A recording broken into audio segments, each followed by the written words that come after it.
He wasn't supposed to survive. Not the baby. Not in that kind of cold. And certainly not in the jaws of a dog that looked like it had walked through hell itself. Before anyone could understand what they were seeing, the German shepherd stepped out from the shadows of a flickering street lamp, its coat darkened by rain and something heavier, something that caught the light in a way that made every officer on duty freeze where they stood. It was just past 2:17 a.m. in a quiet Midwestern town where nothing ever happened after midnight except the hum of fluorescent lights and the occasional passing truck. The air carried the sharp scent of wet asphalt and distant pine, and the wind moved low across the pavement like a whisper no one wanted to hear. Inside the station, Officer Emily Carter had been halfway through a lukewarm cup of coffee, her eyes heavy from the long shift, when she heard it, a soft, deliberate thud against the glass door. Not loud, not frantic, just enough to feel intentional. She looked up, expecting maybe a stray raccoon or someone too drunk to knock properly. But what she saw instead made her breath catch halfway in her chest. The dog stood there, tall and still, its frame lean but powerful, amber eyes locked onto hers through the glass. It didn't bark. It didn't growl.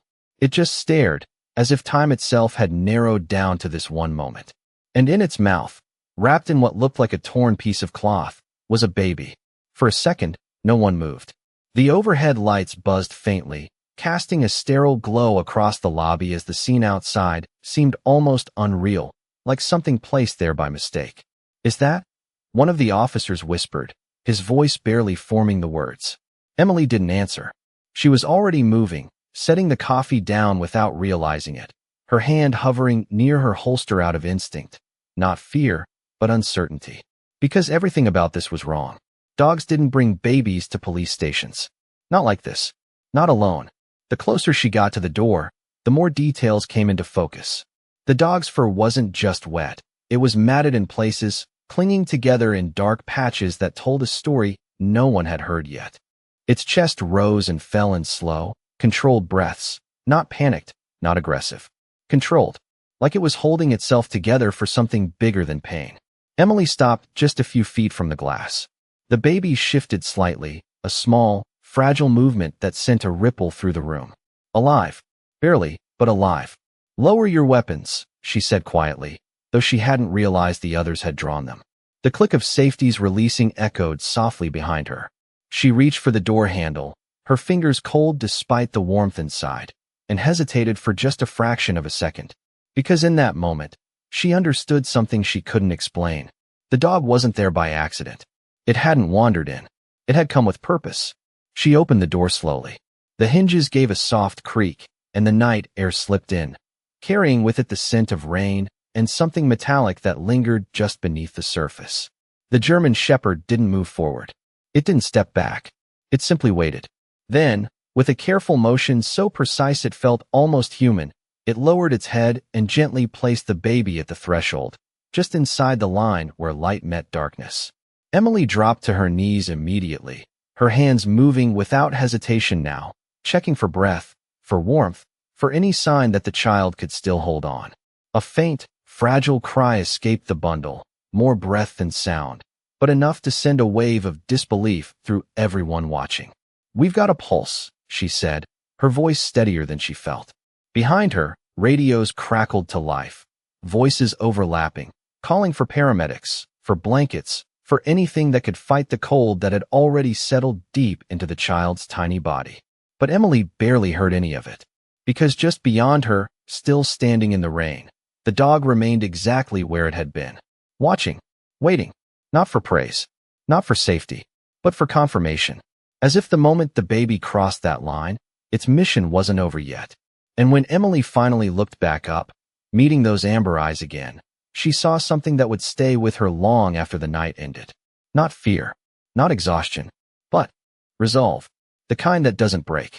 The kind that carries something through the dark when no one else can. And somewhere deep in that silence, before the sirens arrived, before the questions began, one thought settled quietly into the space between them. This dog hadn't just saved a life. It had come from somewhere no one had seen, and it was asking them to follow.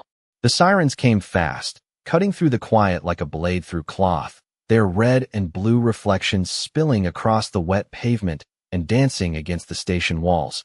But even as the paramedics rushed forward with a stretcher and thermal blankets, the dog did not move, not an inch, not a step, as if the world around it had become background noise to a task not yet complete. And Emily felt it again, that strange pull in her chest, the sense that this moment was not the end of something, but the beginning of a trail that had already been laid out long before anyone noticed it. Easy, easy, one of the paramedics murmured as he took the baby from her hands, wrapping the tiny body in layers of insulated fabric, checking vital signs with quick, practiced movements, while another adjusted the oxygen line, their voices low and focused, but even they could not hide the look that passed between them, the quiet disbelief that a child in this condition had made it this far at all. Temperature is way down, but he is holding on, the paramedic said, almost to himself, as if saying it too loud might break whatever fragile thread was keeping the child here. And Emily nodded, though her attention had already shifted back to the doorway, to the figure still standing in the rain.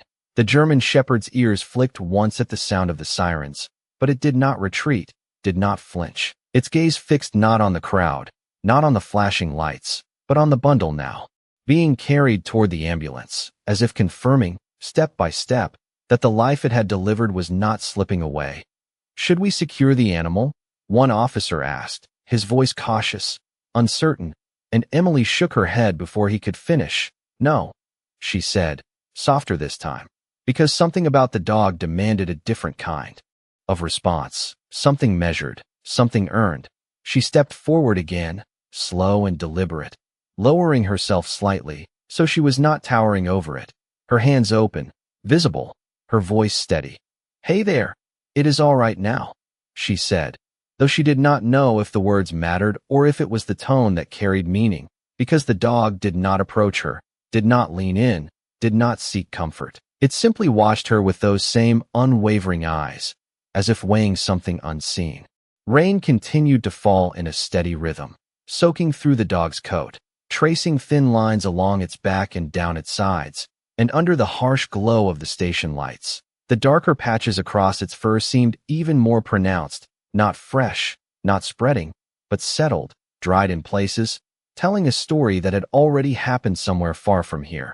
"We need to get the baby moving," the paramedic called out, and the stretcher was loaded into the ambulance with a careful precision that spoke of urgency wrapped in restraint, the doors closing with a dull thud that echoed louder than it should have, and for a moment, everything seemed to pause, like the world itself was holding its breath.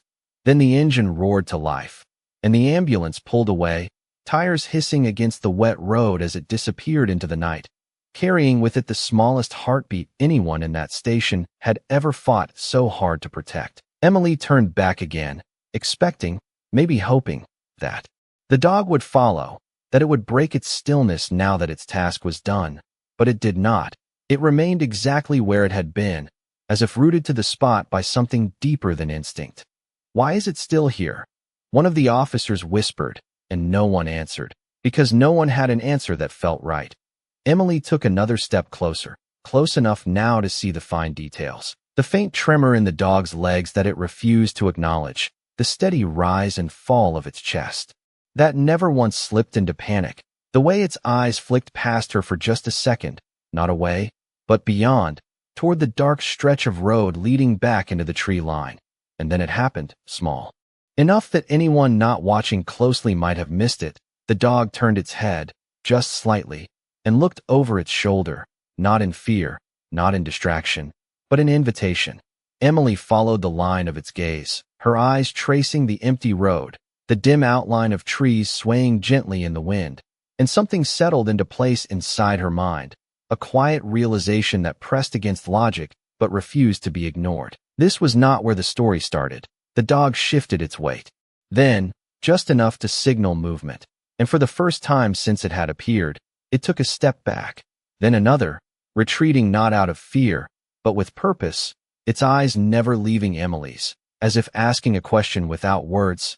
"You want us to follow you," she said under her breath, the thought forming as she spoke it, and though the dog gave no sign of understanding, it paused, just long enough for the silence between them to confirm something deeper than language. Behind her, radios continued to chatter, officers discussing protocols, reporting the incident, trying to fit what they had just witnessed into forms and procedures that had no space for something like this. But Emily was already moving, grabbing her jacket from the back of her chair, slipping it on without breaking eye contact with the animal.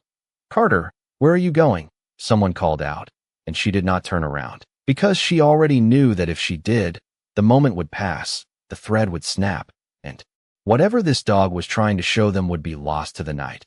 "I think it is not done yet," she said simply, her voice calm in a way that surprised even her.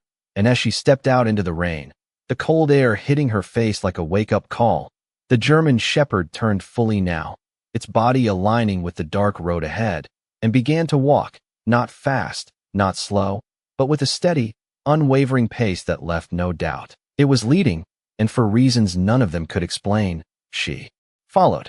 The rain followed them like a quiet witness, steady and unrelenting, soaking through Emily's jacket within minutes as she stepped off the pavement and onto the narrow shoulder of the road, her boots sinking slightly into the soft earth with each step, while ahead of her the German Shepherd moved with a purpose that did not waver, its silhouette cutting through the dim glow of distant streetlights before dissolving into the deeper shadows where the town gave way to open land. The sounds of the station faded quickly behind them, replaced by the low hum of wind moving through trees and the occasional drip of water from branches overhead. And though Emily had walked these outskirts before, tonight felt different, heavier somehow, as if every step forward was pulling her deeper into something she could not yet see. "Dispatch, this is Officer Carter." She spoke into her radio, her voice steady but low, careful not to break the fragile thread connecting her to the animal ahead.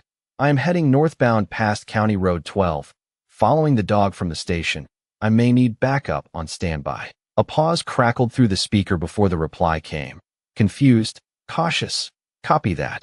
"Carter, you are following the dog?" She hesitated for only a fraction of a second before answering. "Yes, and it knows where it is going."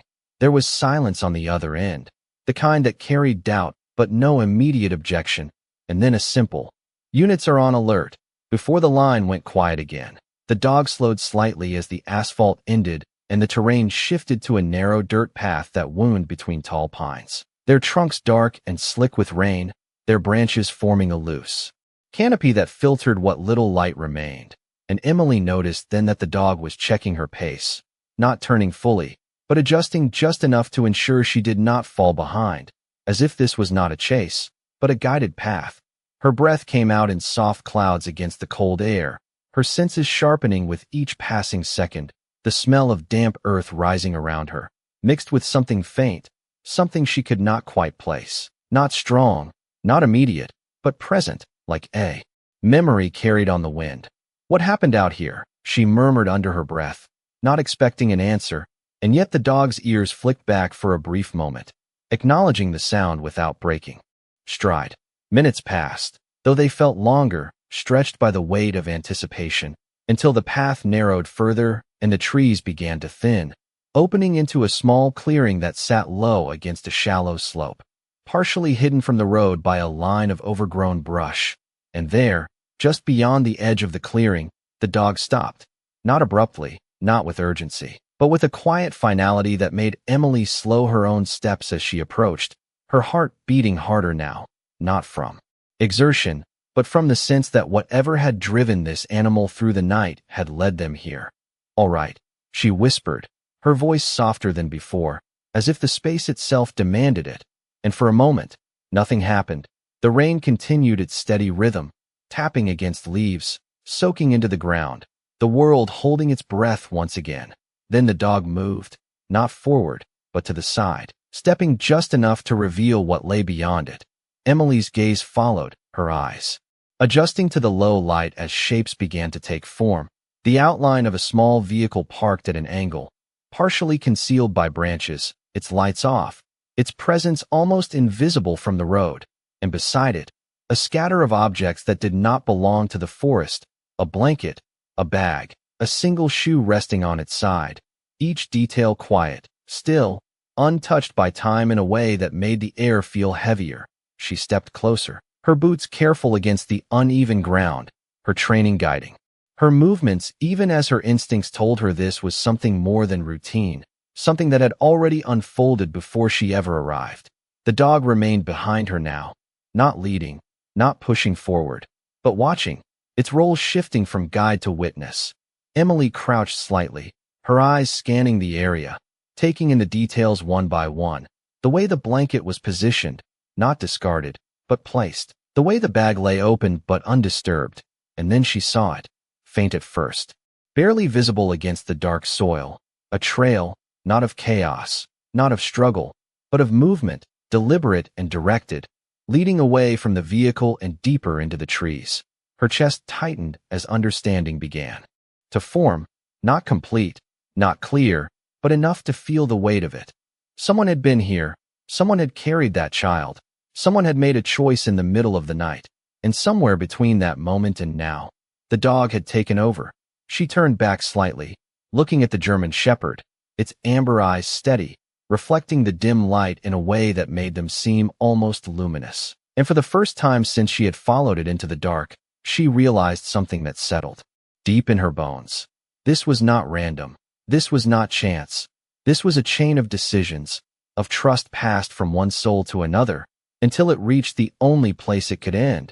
You stayed with him, she said quietly, not as a question, but as a recognition, and though the dog did not respond, did not move, there was something in the stillness that felt like an answer. The wind shifted slightly, carrying with it that same faint scent she had noticed before, now clearer, now closer, and Emily turned her head toward the deeper part of the clearing, her eyes narrowing as the outline of something else began to emerge just beyond the reach of the trees. Something low, something still, something that told her the story was not finished yet. Not here, not in this place where the rain continued to fall and the silence held more than it revealed. The wind shifted again, softer this time, threading through the trees like a breath held too long, and Emily felt it before she fully saw it. That quiet presence just beyond the reach of the clearing, something that did not belong to the scattered objects or the abandoned vehicle, something that carried weight without movement. And she took a slow step forward, then another, her boots pressing gently into the damp ground as her eyes adjusted to the dim outline ahead. The dog did not follow this time. It remained where it stood, just at the edge of the clearing, watching her with the same unwavering focus, as if this part of the path was hers to walk alone. Emily lowered her voice instinctively, though there was no one there to disturb. "Police department," she called out, calm and steady. The words carried more out of respect than necessity, because whatever waited ahead had already answered in silence. As she moved closer, the shape became clearer, a figure resting against the base of a fallen tree, partially shielded by branches that had bent under the weight of the rain, and for a moment, the world seemed to narrow again, the sound of the rain fading into the background, replaced by the quiet rhythm of her own heartbeat. She crouched slowly, careful with every movement, her training guiding her hands as she reached out just enough to confirm what her eyes already understood. The person was still, unmoving, their presence no longer tied to the urgency of the night, but to something quieter, something that had already passed. Emily closed her eyes for a brief second, not out of shock, but out of acknowledgement, the kind that comes when there is nothing left to change, only something left to honor. When she opened them again, her gaze shifted gently, taking in the details that mattered, the position of the body, not collapsed in chaos, but settled, one arm angled outward toward the direction of the clearing, as if guiding something forward, as if the final act had not been to hold on, but to let go. Near that outstretched hand lay a small piece of fabric, torn but clean, matching the cloth that had been wrapped around the baby, and the connection settled into place with a quiet certainty that needed no confirmation. "You got him out," she whispered, the words barely audible beneath the rain, and, though there was no response, something in the stillness felt like agreement. She reached for her radio, her fingers steady despite the weight in her chest. "Dispatch, this is Carter," she said, her voice lower now, more measured. "I have located a scene approximately half a mile north of County Road 12. One individual unresponsive, medical and investigative units required." The response came quickly this time, the urgency clear even through the static, but Emily barely registered the words. her attention already returning to the space around her, to the quiet evidence of what had unfolded here. She noticed the ground near the figure, the faint impressions left by movement, not frantic, not scattered, but purposeful, a path leading away from the tree and back toward the clearing, and beside those impressions, larger prints, deeper, more defined, the unmistakable marks of the dog that had walked this same path, step for step, not leaving, not abandoning, staying until the last possible moment. The realization settled deeper now, layering itself over everything she had seen since the beginning of the night. The dog had not simply found the child. It had stayed. It had guarded it. Had waited until the moment came when waiting was no longer enough. And then it had carried that responsibility the rest of the way. Emily stood slowly, her eyes lifting back toward the edge of the clearing where the German shepherd still waited, its silhouette unchanged, its posture steady, as if time had not moved for it at all. For a brief moment, neither of them moved. The distance between them filled only by the sound of rain and the quiet understanding that had formed without words. Then, Emily took a step back toward the path, her gaze softening as she approached. "You did not leave," she said quietly, not as praise, but as recognition, and the dog's ears shifted slightly, catching the tone more than the words. She stopped a few feet away, close enough now to see the subtle tremor that still ran through its body, the exhaustion it refused to show, the weight it had carried without hesitation. "You waited until someone else could take over," she added, her voice almost a whisper. Now, and for the first time since she had met it, the dog moved toward her, not quickly, not urgently, but with a slow, deliberate step that closed the distance between them. It did not lower its head, did not seek comfort. It simply stood beside her, close enough that she could feel the faint warmth of its presence against the cold night air. In that moment, the sirens began to rise again in the distance, growing louder as they approached, cutting through the stillness that had held the clearing together, and Emily knew that soon there would be lights, voices, questions, all the things that come after, all the things that try to make sense of what cannot be fully explained. But for now, in the space between what had happened and what would follow, there was only this, a quiet understanding shared between a human and a dog, bound not by words, but by a single, unbroken choice that had carried a life through the dark and into the light. The sirens arrived in waves, first distant, then swelling until the clearing was washed in pulses of red and blue that cut through the rain and painted the trees in restless light. And with them came the voices, measured, professional, trying to anchor something that did not quite fit into procedure, boots moving carefully over wet ground, radios murmuring in clipped tones, medics and deputies stepping into a space that still held the quiet of what had come before. Emily stood just at the edge of it, the German shepherd at her side, both of them still for a moment longer as the scene shifted from silence to motion, and she felt the change like a current passing through, the world catching up to a story that had already been told. "Carter," a voice called, and she turned to see Lieutenant Harris approaching, his rain jacket beaded with water, eyes scanning the area before settling on her, then on the dog, then back again, his expression tightening not with confusion, but with the effort of understanding. "Walk me through it," he said, and Emily did, her voice steady, recounting the night in clear lines, the arrival at the station, the baby, the path through the woods, the clearing, the figure by the tree, each detail laid out like steps across something fragile, and Harris listened without interrupting, his gaze shifting occasionally toward the dog, as if expecting it to contradict her, but it did not move, did not react. It simply stood, as it had from the beginning, present and watchful. "And the dog led you here," Harris said finally, not as a question, but as a statement he was still trying to accept, and Emily nodded once. "Yes, sir." And there was a pause, brief but noticeable, before he exhaled slowly and looked out over the clearing again. "Then we follow the rest of the evidence," he said, grounding the moment back into the language of his job. And yet, even that sounded softer than usual, as if something about this place had shifted the tone of everything spoken within it. Technicians began their work, moving with care, documenting, preserving, reading the ground for the quiet story it held, and Emily watched as they traced the same path she had seen, the impressions in the soil, the alignment of objects, the direction of movement, each piece confirming what had already taken shape in her mind. That the person had brought the child as far as they could, that the dog had taken it the rest of the way.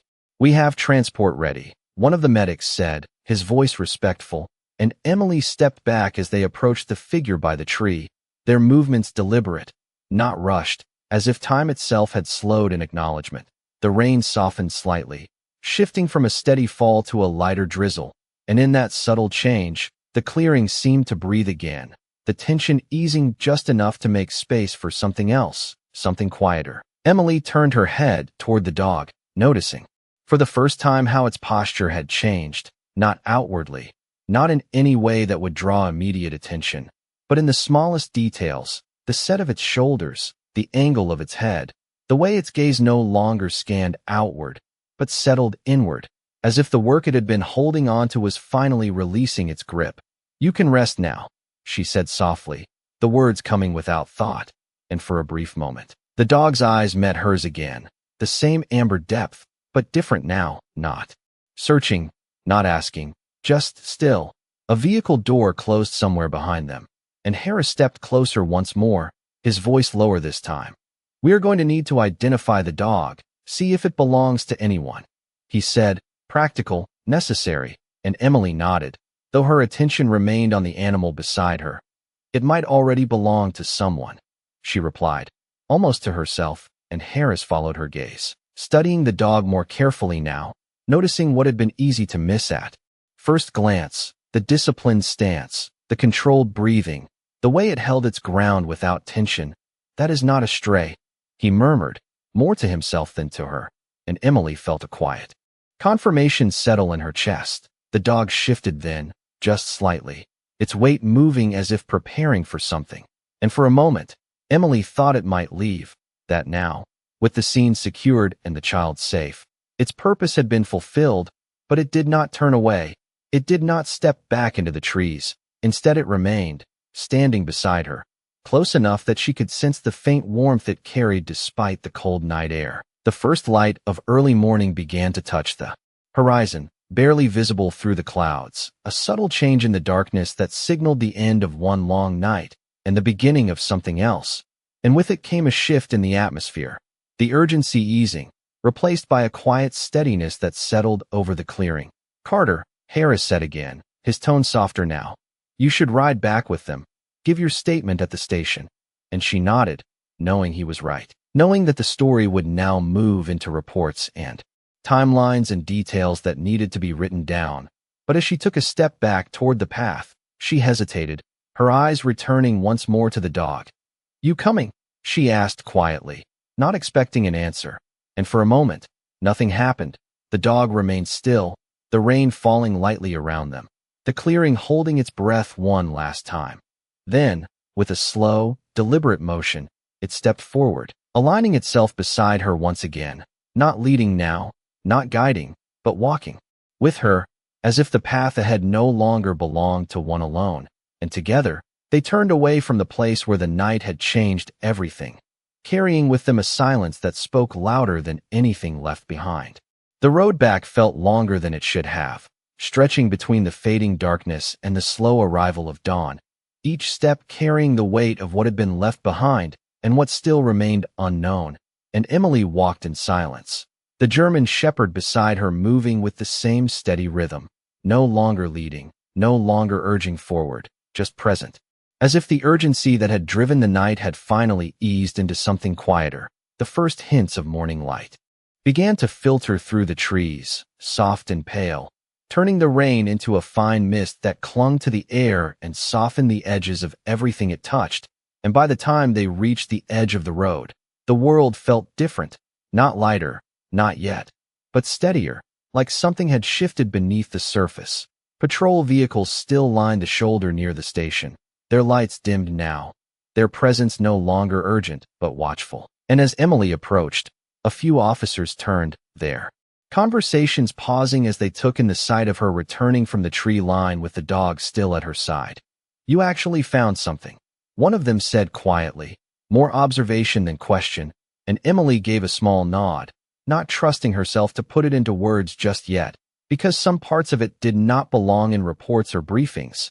Some parts belonged only to the silence that had held them together. Inside the station, the fluorescent lights hummed as they always did, indifferent to the night that had just unfolded, and Emily stepped through the doorway, the warmth hitting her skin in contrast to the cold outside, her clothes damp, her boots leaving faint marks on the floor, and behind her, the German shepherd hesitated only for a fraction of a second before stepping inside as well, its presence drawing quiet attention from everyone in the room.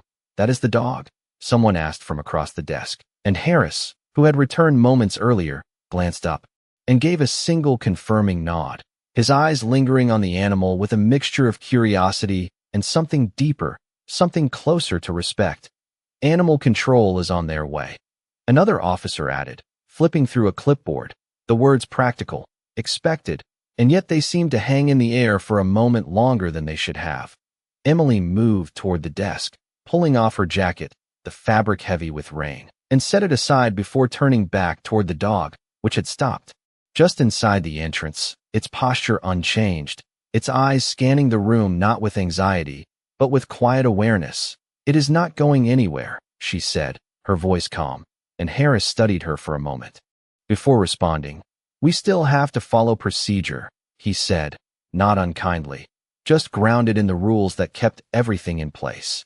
Emily nodded, understanding that, but something in her expression remained firm. "Then we do it right," she replied, and Harris gave a small, almost imperceptible nod in return. Minutes passed in a steady rhythm, radios crackling, phones ringing, reports beginning to take shape, and through it all, the dog remained where it was, unmoving, as if the noise of the station did not touch it, as if it existed slightly outside the flow of everything else.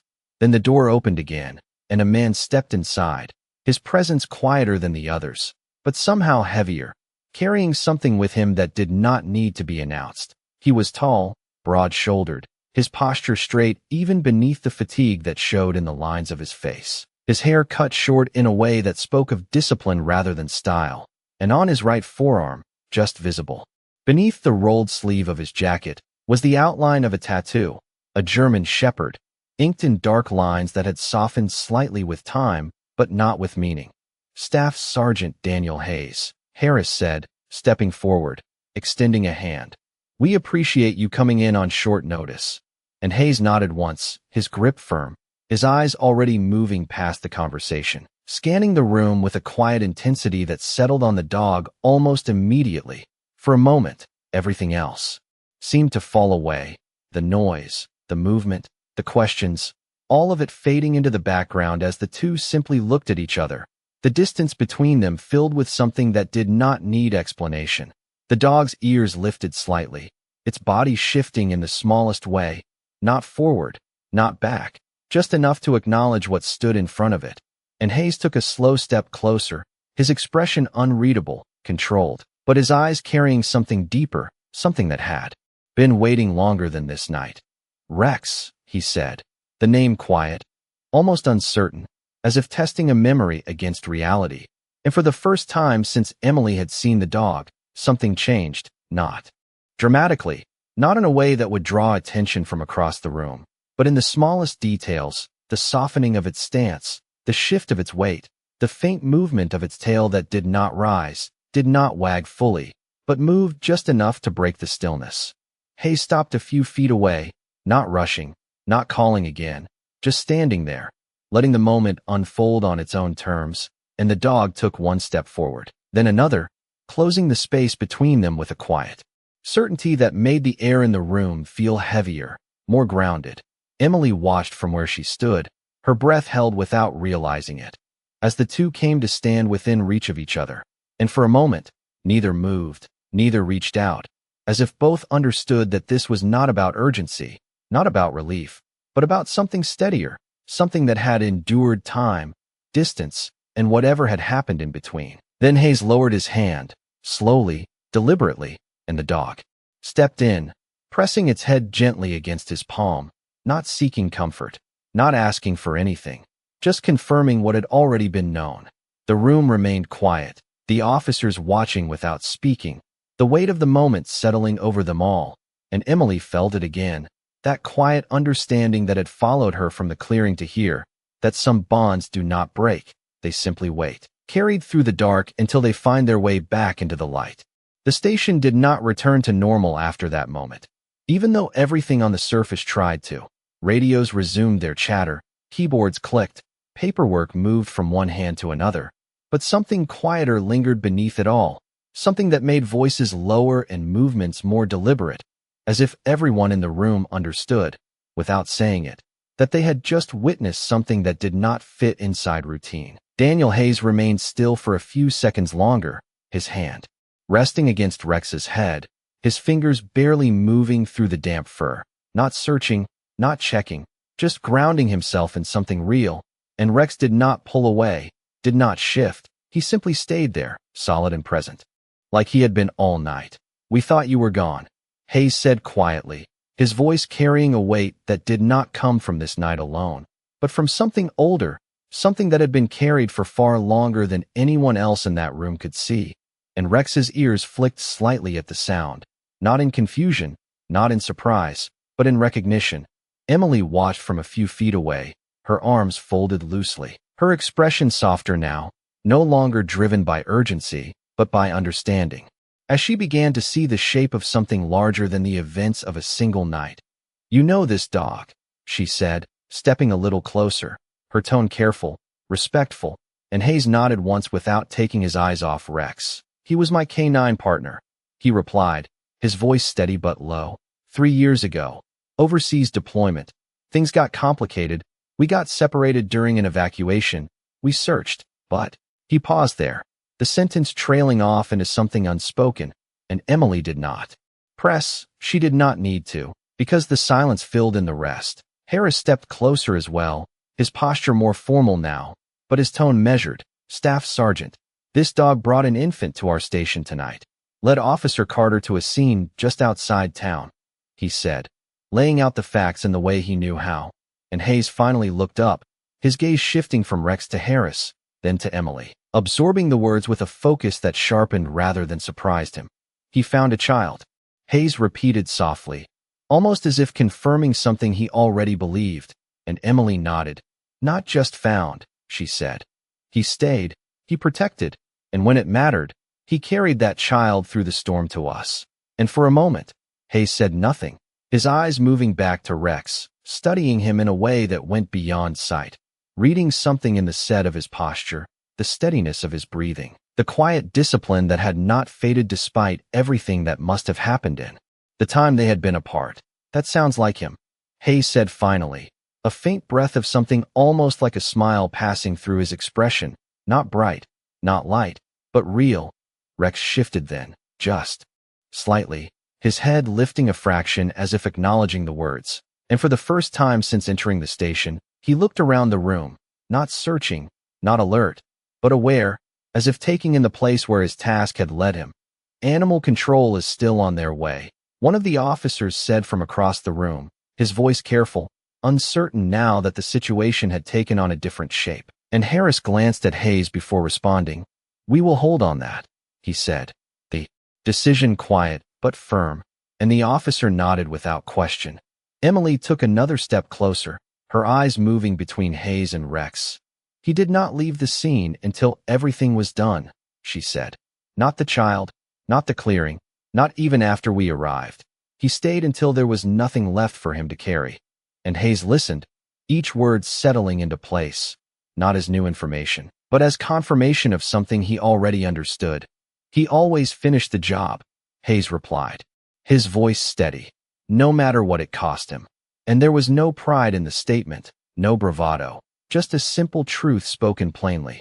A quiet fell over the group again, not uncomfortable, not uncertain, just full, as if the space between them had been filled with something that did not need to be explained.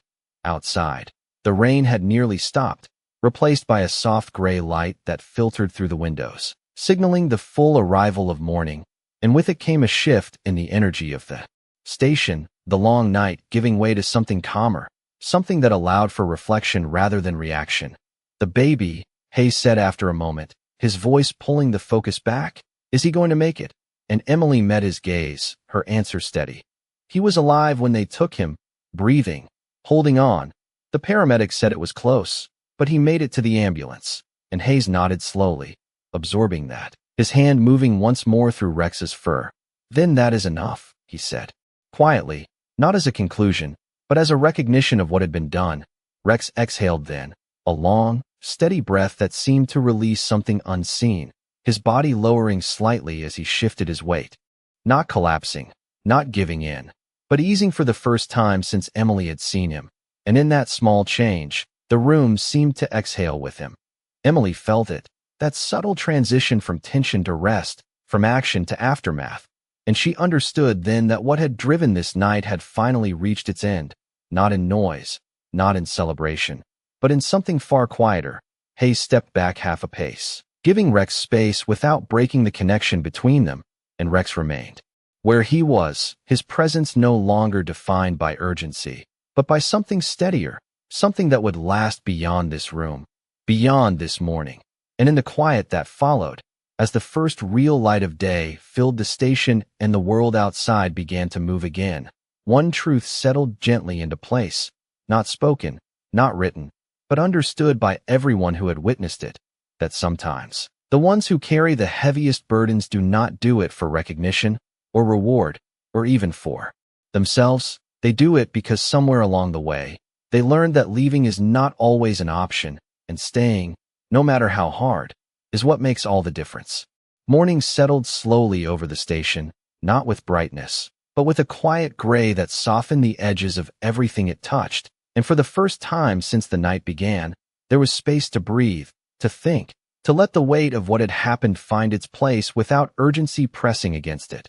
Daniel Hayes remained near the center of the room, Rex close at his side now, not as a working unit, not in the rigid posture of duty, but something quieter, something that felt like a return, and Emily watched as Hayes crouched slightly, his movements careful, his hand brushing along Rex's shoulder, checking without making it obvious, feeling the muscle beneath the damp fur, the steadiness that had held through the night.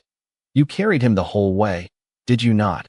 Hayes said under his breath, more to Rex than to anyone else, and Rex's ears shifted at the sound, his body leaning just slightly into the contact, not seeking reassurance, but accepting it. "How far is the clearing from the station?" Hayes asked without looking up, and Emily stepped forward, answering calmly. "Just under half a mile through the trees, maybe a little more with the terrain." Hayes nodded once, doing the quiet math in his head, understanding not just the distance, but what it meant, the time it would take, the effort, the precision required to move carefully without losing what he carried. "In that weather," Hayes murmured, almost to himself, and there was something in his voice that carried both respect and recognition, because he knew what it meant to move with purpose under pressure, to carry something fragile through uncertainty without stopping. Harris approached again, a folder in his hand now, the beginnings of documentation already taking shape. "We are coordinating with the hospital," he said, his tone steady. "The infant is stable for now. They are monitoring closely, no identification yet, but we are working on it." Hayes stood slowly, his posture straightening as he absorbed the information and the scene. He asked, and Harris gave a small nod. "Contained, secured. Investigators are processing it. We will have more details soon." Hayes glanced briefly toward the window, where the light had grown a little stronger, the rain now reduced to a faint mist that clung to the glass, and then back to Rex, his expression thoughtful, measured. "He stayed with the child," Emily added quietly. "Even when we arrived, even when the ambulance left, he did not move until everything was done." Hayes met her gaze, and for a moment, there was no rank, no uniform, just two people understanding the same thing from different sides. "That is what he was trained to do," Hayes said, "but training only takes you so far. The rest, that is choice." And Emily nodded, because she had seen it, not in commands, not in signals, but in the way Rex had held himself, the way he had waited, the way he had carried something that was not his responsibility, and made it his anyway. A quiet sound broke through the moment, the soft vibration of a phone against the desk, and Harris picked it up quickly, his expression shifting slightly as he listened. "Understood," he said, before ending the call and looking back at them. "The hospital is requesting an officer on site. They want a statement, and they want to know if anyone can provide context for how the child was found. Emily stepped forward instinctively. "I will go," she said, and Harris nodded. "Take Hayes with you," he added. "If anyone can help explain what that dog did, it is him." Hayes gave a small, almost imperceptible nod, already moving toward the door, and Rex followed without hesitation, his steps steady, aligned, as if the next part of the path had already been decided. The air outside felt different now, lighter, the rain nearly gone, the sky beginning to open in places where pale blue pushed through the gray. And as they walked toward the patrol vehicle, Emily glanced down briefly at Rex, noticing how his pace had shifted, no longer driven, no longer urgent, but calm, measured, each step placed with the same quiet certainty that had carried him through the night. He did not hesitate, Emily said as they reached the car, her voice thoughtful. From the moment he arrived at the station, there was no confusion, no fear, just purpose. Hayes opened the passenger door, pausing for a moment before responding. "Dogs like him do not second-guess when it matters," he said. "They trust what they know, and they act." Emily nodded, understanding that now in a way she had not before, and as they got into the vehicle, Rex settling in the back seat without being told, the engine starting with a low hum, she realized something else. Something that had been building quietly since the moment she opened that door in the night. "He was not just bringing the child to us," she said, her eyes forward now, the road stretching ahead. "He was making sure the child made it." Hayes glanced at her briefly, then back to the road, his expression steady. "That is the difference," he replied. "Anyone can find something. Not everyone makes sure it survives." And the words settled into the space between them as the car pulled onto the road, heading toward the hospital where another part of the story was still unfolding.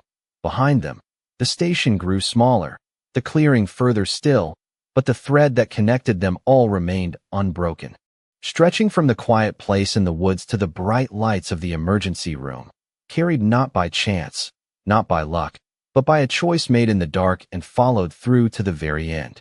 The hospital stood awake long before the sun fully claimed the sky, its glass doors sliding open and closed with a rhythm that never quite stopped, carrying in the quiet urgency of lives suspended between what was and what might still be. And as Emily pulled the patrol car into the lot, the world shifted again from the stillness of the woods and the muted calm of the station into something brighter, sharper, filled with motion that never truly paused. Hayes stepped out first, his eyes scanning the building not with anxiety, but with a steady focus that had been shaped long before this morning, and Rex followed from the back seat without needing direction, his paws touching the pavement with a quiet certainty, his posture calm, grounded, as if he understood that this place, too, was part of the path he had chosen. Inside, the air carried the faint scent of antiseptic and warmed air, a contrast to the damp earth and rain they had left behind, and the sound of footsteps echoed softly along polished floors as nurses and staff moved with practiced efficiency. "Police," Emily said at the front desk, her voice clear but calm, and the receptionist nodded immediately, already expecting them. "The infant is in the neonatal unit, second floor. A doctor is waiting to speak with you," she said, her tone professional, but softened slightly by something unspoken, something that came from knowing what had been carried through those doors only hours before. They moved quickly but without rushing, the elevator ride brief, filled with a silence that did not need words, and when the doors opened, the atmosphere shifted again, quieter now, more controlled, the kind of quiet that held both hope and uncertainty in equal measure. A doctor approached them, her expression composed, her eyes attentive. "Officer Carter," she said, extending a hand. "I am Dr. Melissa Grant. We have stabilized the infant. Body temperature is improving, breathing is steady. We are still running tests, but..." She paused, choosing her words carefully. He made it through the most critical window, and Emily felt something in her chest ease just slightly at that. Not relief, not yet, but something close. "Can we see him?" Emily asked, and the doctor nodded. "Briefly," she said. "He needs rest, but I think it would be appropriate."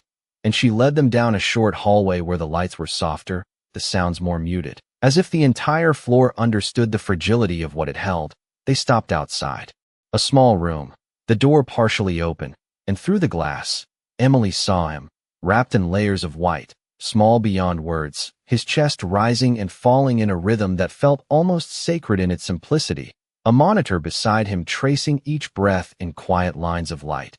Hayes stood beside her, his gaze steady, taking in the sight without speaking, and Rex stepped forward just enough to see as well, his body still, his eyes fixed not on the machines, not on the room, but on the child. For a moment, no one moved. The space held in a kind of reverence that did not need to be named, and then the doctor spoke again, softer this time. He was found wrapped in cloth. Whoever placed him there did everything they could to keep him warm, and Emily nodded, her mind returning to the clearing, to the figure by the tree, to the outstretched arm that had pointed the way. He was not alone, Emily said quietly, and the doctor glanced at her, then at Rex, understanding passing between them. Without explanation, Hayes stepped closer to the glass, his hand resting lightly against the surface, not touching the child, but close enough to feel connected, and his voice, when it came, was low, steady. "You made it, kid," he said, the words simple, but carrying more weight than anything else in the room. Rex shifted then, just slightly, his head lowering a fraction, his breath slow, controlled, as if something inside him was finally settling into place, as if the long night had reached its true end here, not in the station, not in the clearing, but in this quiet room where the life he had carried now continued on its own. Emily watched him, noticing the change not in movement, but in presence. The tension that had once held him upright now easing, not completely, not all at once, but enough to be felt. "He stayed with him the whole time," Emily said, her voice barely above a whisper, and Hayes nodded without looking away.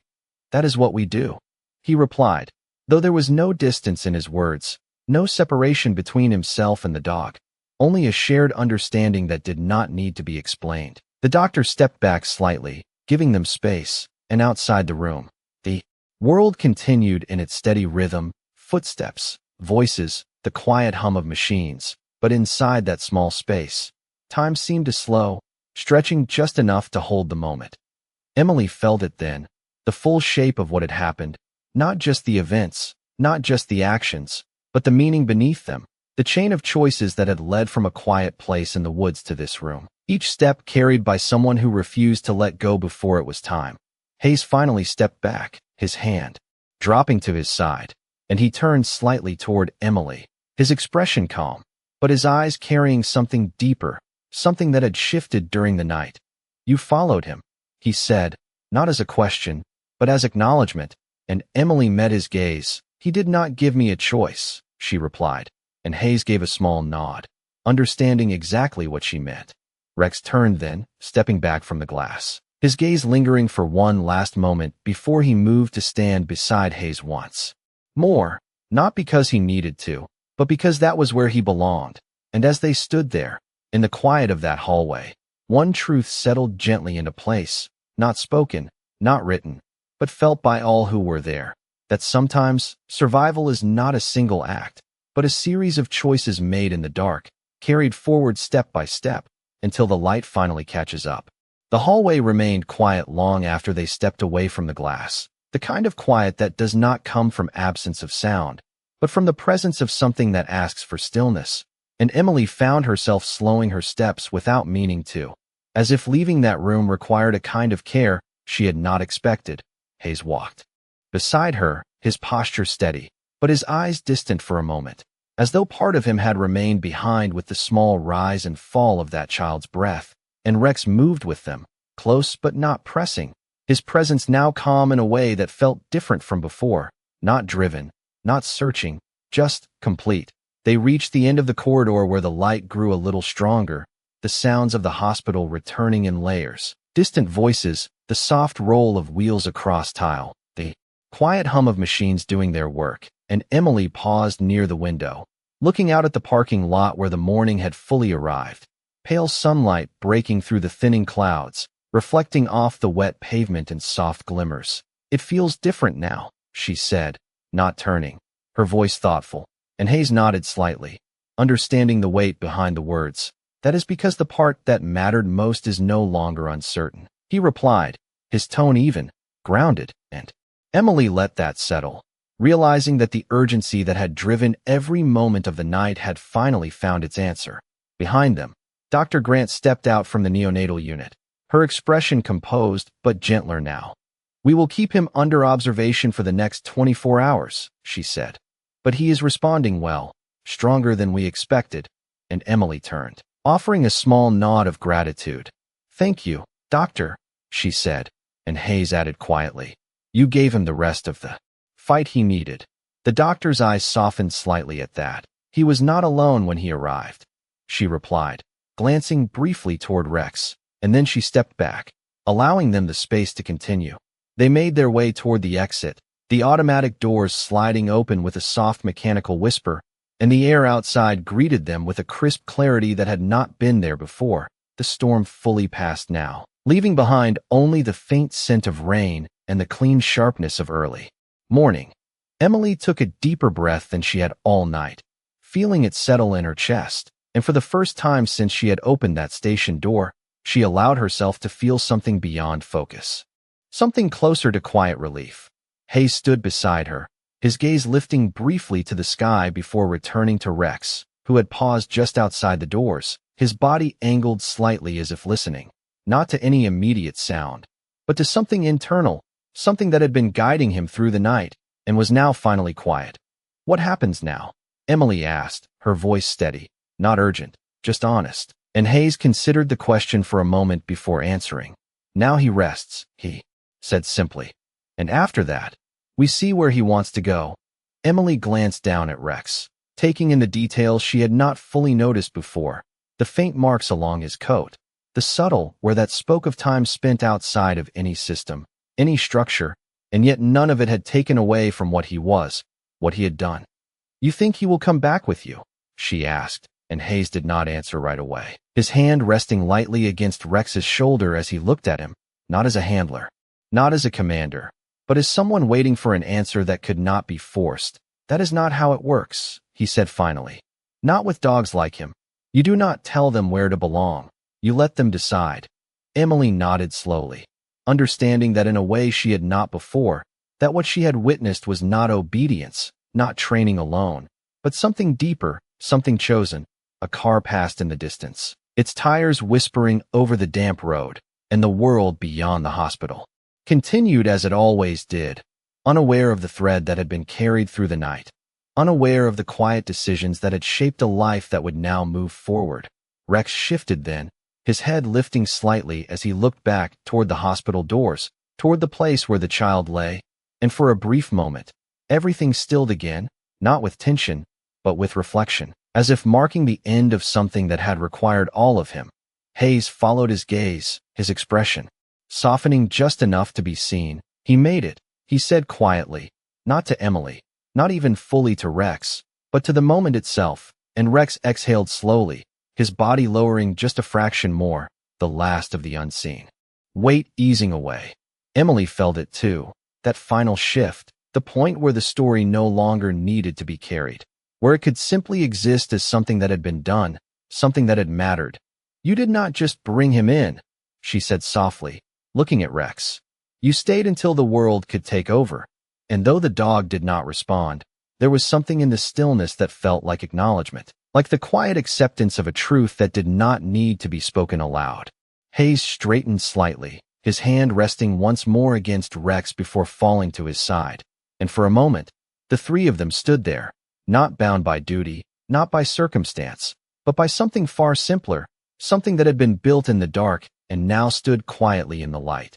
The morning sun broke a little stronger through the clouds, casting longer shadows across the pavement, and with it came the gentle realization that while the night had ended, what it had revealed would remain, not in reports, not in headlines, but in the small, steady understanding that sometimes the most important things are not the ones that are seen, but the ones that are carried, step by step, until they no longer have to be.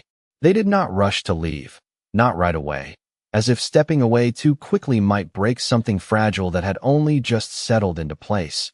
And Emily found herself leaning lightly against the cool metal of the patrol car, her eyes still tracing the hospital entrance as though the story might continue to unfold if she watched closely enough.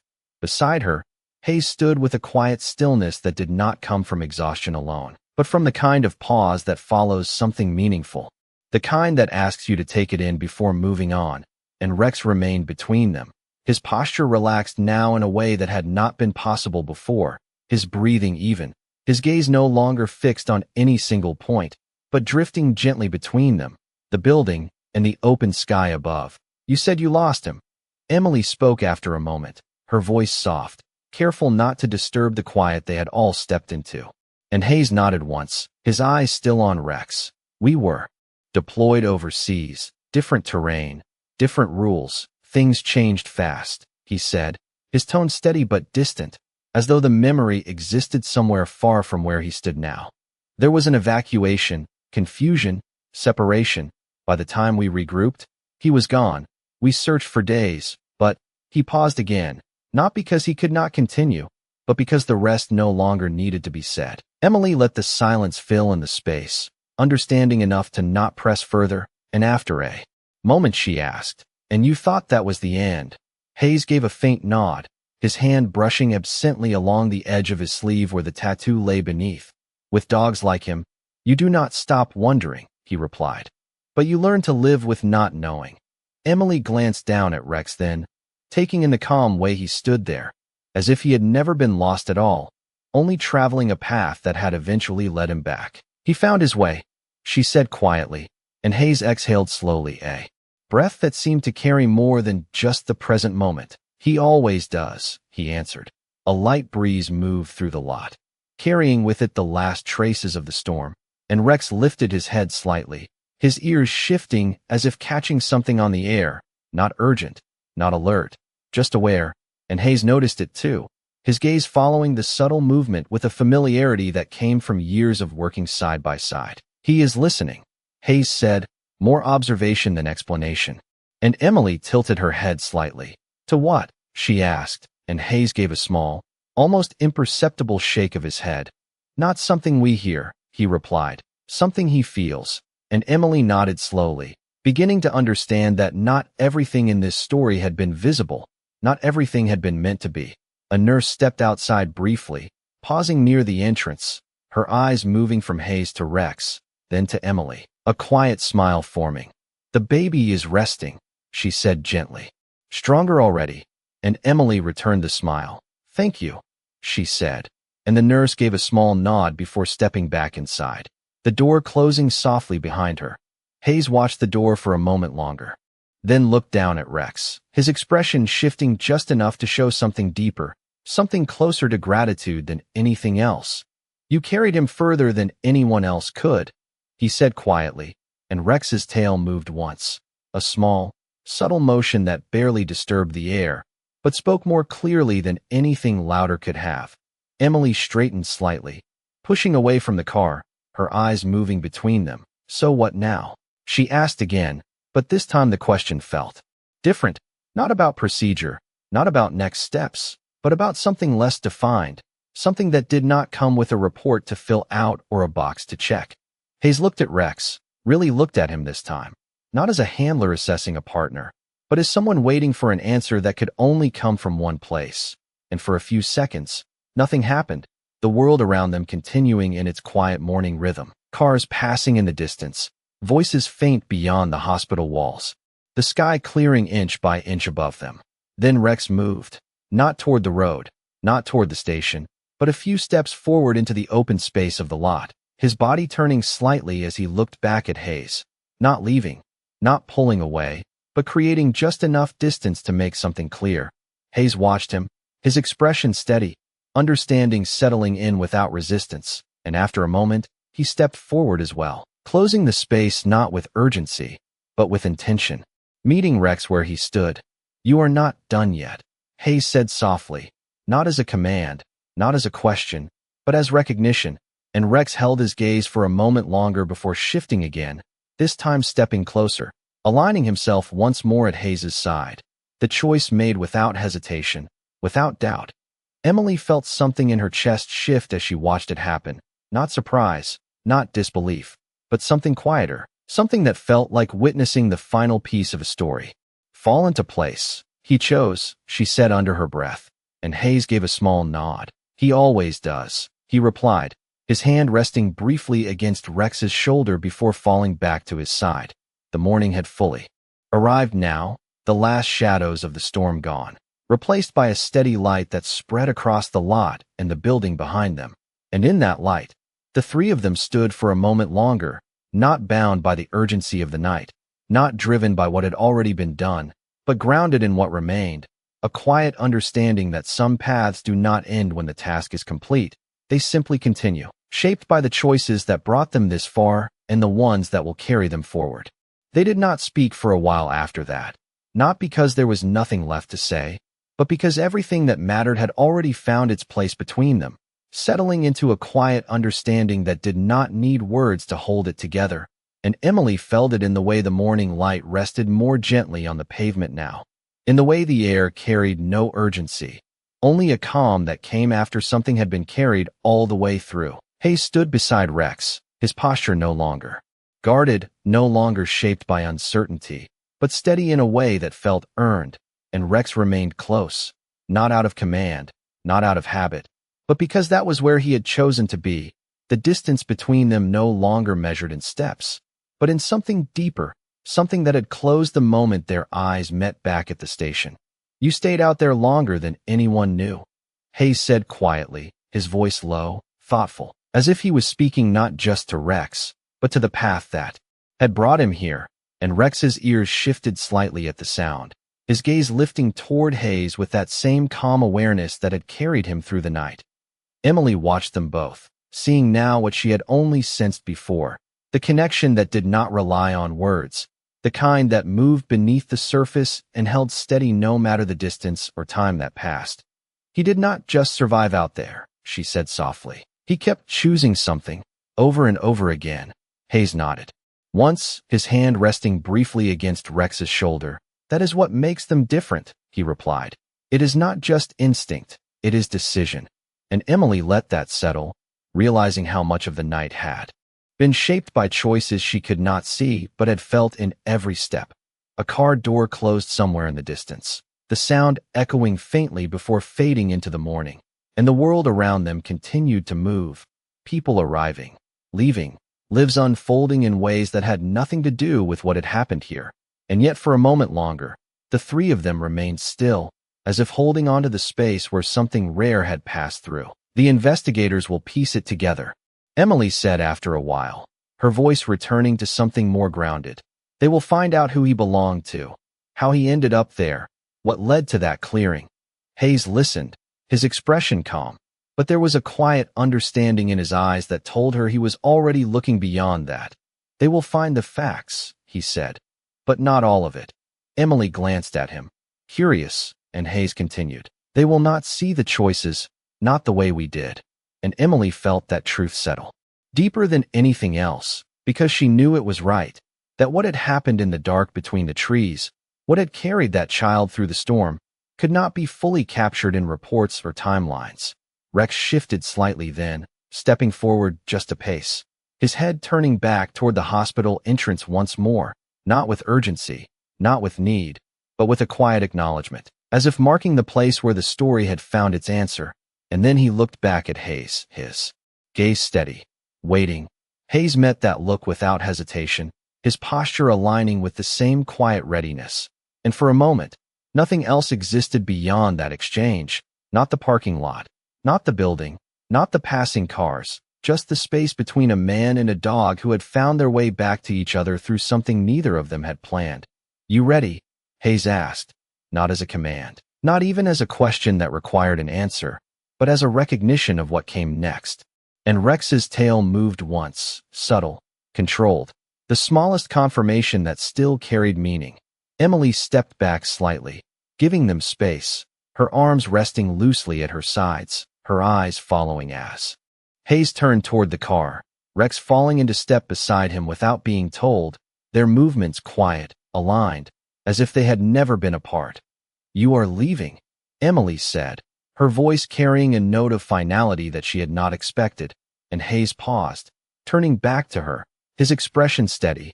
"There is still more to do," he replied, not in explanation, but in truth, and Emily nodded. understanding that some paths did not end with one night, no matter how much had changed within it.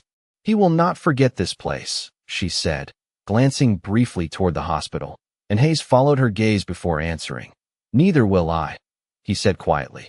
The morning sun climbed a little higher, casting longer lines of light across the pavement, and as Hayes opened the car door, Rex paused for just a second, looking back once more, not at the building, not at the road, but at Emily, his gaze steady, calm. And in that brief moment, she felt it again, the same quiet connection that had drawn her to follow him into the dark, the same understanding that had carried them through the night without words. "You did good," she said softly, the words simple, but meant, and Rex held her gaze for a moment longer before turning and stepping into the car, the door closing with a gentle finality that did not feel like an end, but like a continuation.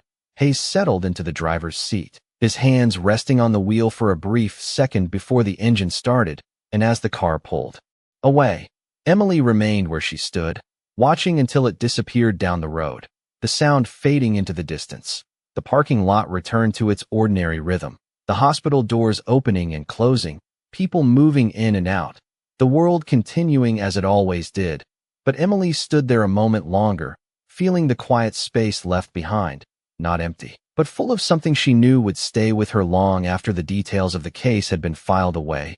And in that stillness, one thought remained, steady and clear, that sometimes the smallest lives are carried by the strongest choices, and the ones who make them do not stay for recognition. They simply make sure the story reaches the place where it can go on. The road stretched ahead in a quiet line of gray and gold, the morning sun now fully risen, casting a steady light across everything it touched. And as the patrol car disappeared from view, Emily remained where she stood just a moment longer, not because she needed to, but because something in her knew that this was where the story settled, not ended, but placed gently into the world to continue on its own. The air carried no trace of the storm now, only the faint memory of it in the damp pavement and the coolness that lingered in the shade.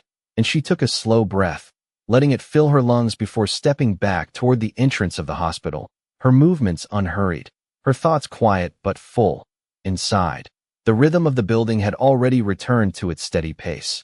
Nurses moving between rooms, doctors speaking in calm, measured tones, lives continuing in ways that did not pause for any single moment, no matter how meaningful it might be, and Emily walked through it, all with a different awareness now, seeing not just the motion, but the purpose behind it, the small, consistent acts that carried people from one moment to the next. She paused briefly near the hallway that led to the neonatal unit, her eyes resting on the door for just a second longer than necessary. And though she did not step inside, she felt the presence of that small life beyond it, steady, breathing, continuing. And something in her chest eased again, not with certainty, but with trust. "He made it this far," she whispered under her breath. And in that quiet statement, there was no need to add anything more. Outside, miles away now, Hayes drove with the same steady focus he had carried through the night, his hands firm on the wheel, his eyes on the road, and beside him, Rex sat calm and composed, his body no longer carrying the tension of urgency, but something steadier, something grounded in completion. Neither of them spoke, not because there was nothing left to say, but because everything that mattered had already been understood, and the silence between them held that understanding without strain. The road curved gently ahead, lined with trees that had begun to dry in the morning light, their leaves catching the sun in soft flashes of green, and Rex shifted slightly in his seat, his head lifting just enough to take in the passing world, not searching, not tracking, just present. And Hayes glanced at him briefly, a faint, almost imperceptible smile touching the corner of his expression before fading back into calm. "You did what you had to do," Hayes said quietly, his voice low, steady. And Rex's ears moved at the sound, a small acknowledgement that carried more weight than any spoken reply. The miles passed beneath them, each one placing more distance between the night and the present, but not separating them from what had been done, because some things do not fade with distance. They settle, becoming part of the path that lies ahead. Back at the hospital, The child slept under careful watch, small and steady. Each breath a continuation of something that had almost been lost but had been carried forward by a chain of choices that refused to break. And though no one in that room spoke of it in grand terms, though no one marked it with anything more than quiet observation and care, the weight of it remained, not heavy, but meaningful. Emily stepped outside again after a while. The sun higher now, the day fully begun, and she looked out across the lot. The space where she had stood earlier now empty, but not in the way that suggests absence, more in the way that suggests something has passed through and left its mark. She walked slowly toward her car, her thoughts not racing, not searching, but settling, each piece of the night finding its place without needing to be forced. And as she reached the door, she paused, her hand resting lightly against the handle, her eyes lifting briefly to the sky. It was clear now, completely clear, the kind of blue that feels endless. And in that openness, she felt something shift inside her. Not a change, not exactly, but a recognition, something that had been there all along, but had only now been